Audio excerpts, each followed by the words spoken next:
दिलवा में सपना हजार काहे होला, प्यार कवन चीज हाथ प्यार काहे होला, प्यार कवन चीज हाथ प्यार काहे होला। हम भी इस गीत को सोचते हैं तैयार करेंगे, बढ़िया गाना।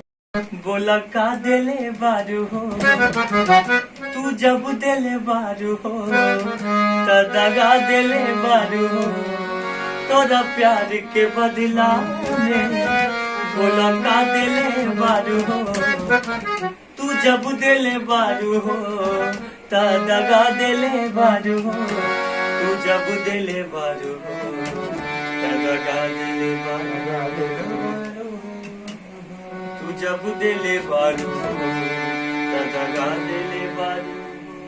यहाँ सुन जहर लेके जाई हो गोदिया रे, जहर लेके जाई हो हमके पिया, जहर लेके जाई हो हमके पिया।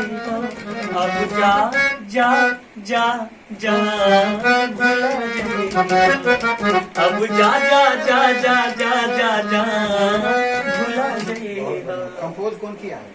खेसारी लाल का है, जबकि भले उनका आवाज इतना मस्त नहीं है, लेकिन क्या कंपोजिंग है इसका।